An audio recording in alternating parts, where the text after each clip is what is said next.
Et si l'allié le plus proche de la Russie était aussi son plus grand danger. En septembre dernier, Vladimir Poutine se rendait en Chine pour rencontrer Xi Jinping. Les deux leaders ont affiché leur grande amitié, qualifiée d'inébranlable et d'éternelle.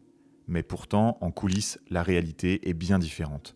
En juin 2025, le New York Times dévoile le contenu d'un rapport confidentiel du renseignement russe qui montre à quel point Moscou se méfie de Pékin.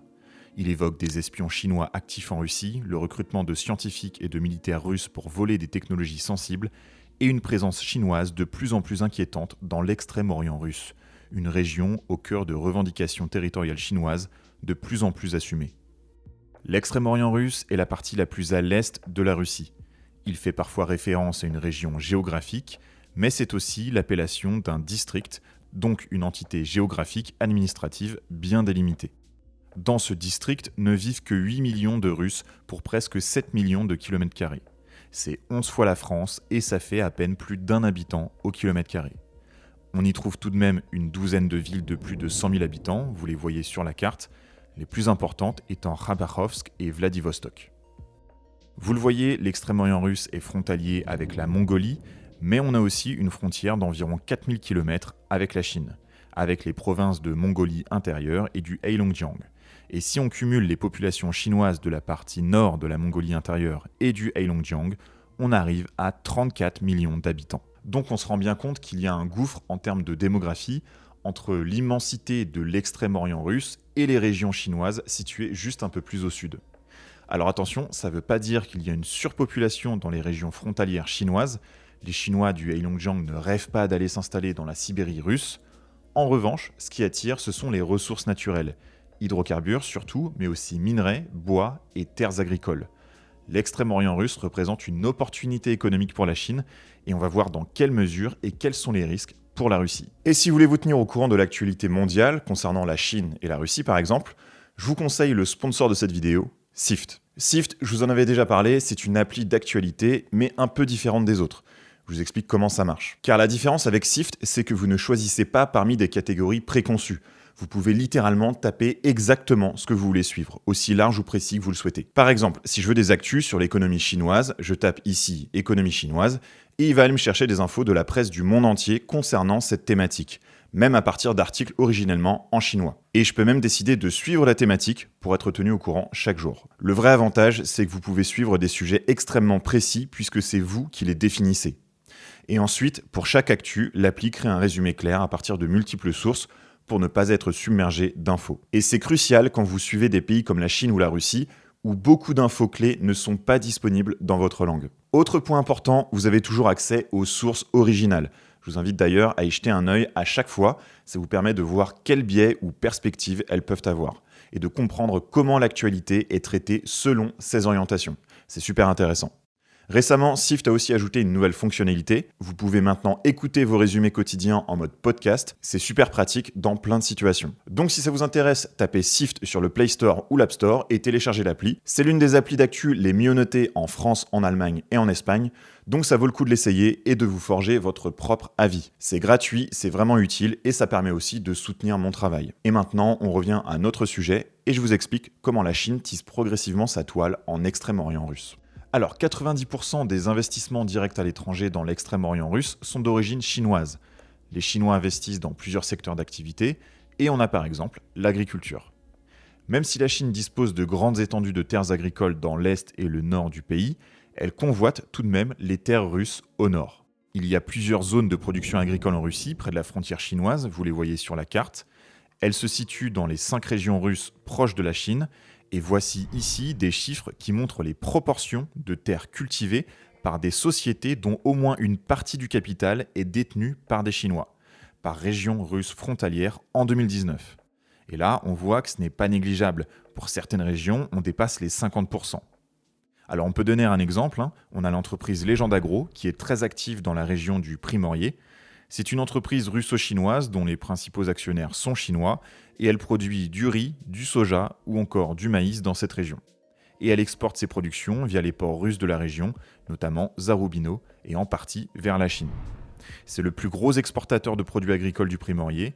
Et l'entreprise a aussi 2 grands projets d'infrastructure sur le feu, un port maritime de grains d'une capacité de 3 millions de tonnes avec une usine de soja, et la construction d'une usine de colza dans le territoire de Krasnoïarsk.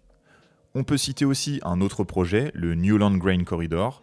Le projet consiste notamment en la construction d'une zone de transbordement de grains acheminés via voie ferrée. Ça sert surtout à régler le problème des différences de gauge entre les réseaux russes et chinois. C'est-à-dire qu'un train russe ne peut pas circuler sur le réseau chinois à cause de différences d'écartement des rails. Donc il faut des zones de transbordement pour décharger le grain du premier wagon et le charger dans l'autre, qui va lui ensuite circuler en Chine. Ici, le projet dont on parle se situe à Zabaïkalsk et a commencé à fonctionner en 2022. Il y a 16 silos de 5000 tonnes et 8 millions de tonnes de grains peuvent être gérés par an. Alors tout ça permet de dynamiser ces régions russes, même si ce sont beaucoup de Chinois qui sont employés pour travailler dans les champs. Et c'est une critique qui est souvent faite côté russe aux investissements chinois dans ces régions.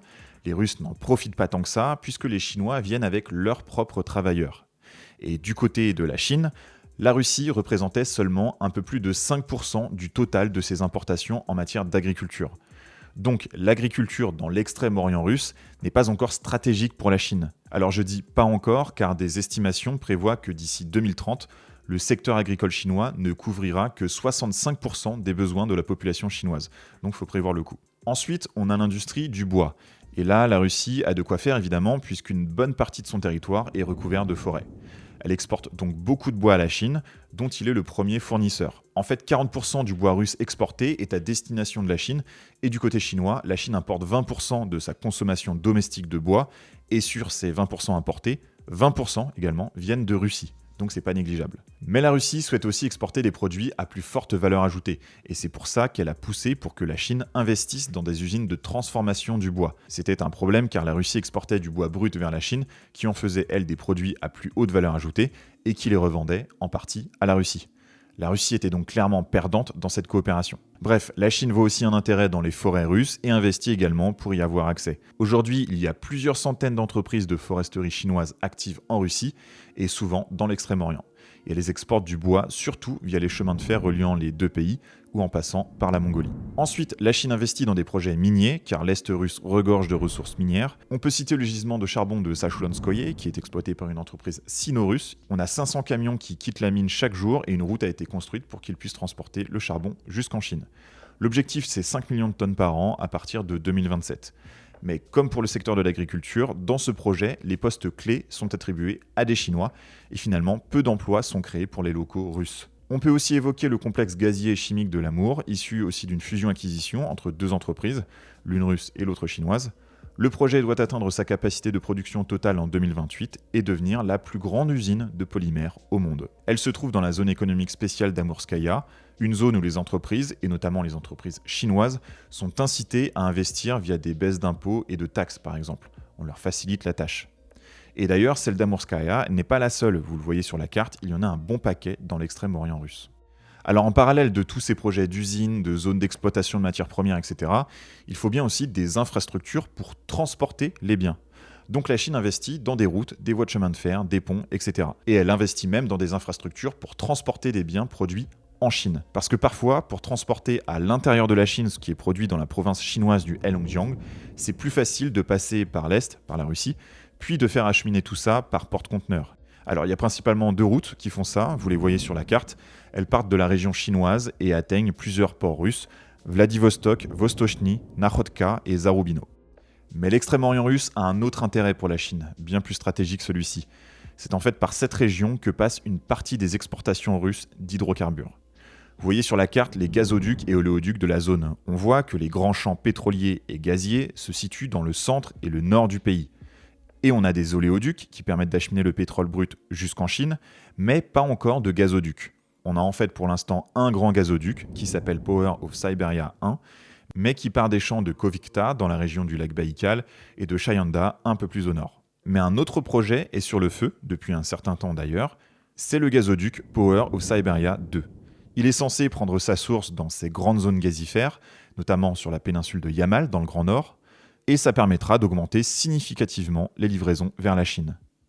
Et on peut noter aussi la société russe Yamal LNG qui exploite un grand gisement dans le nord-est de la péninsule et qui est détenu en partie par notamment 2 sociétés chinoises, la CNPC en détient 20% des parts et la Silk Road Fund 9,9%. Alors sur la péninsule, il y a aussi un projet de construction d'usines de liquéfaction du gaz, permettant donc de l'exporter sous forme liquide, par voie maritime, par des méthaniers, et ce projet est en partie financé par des banques chinoises.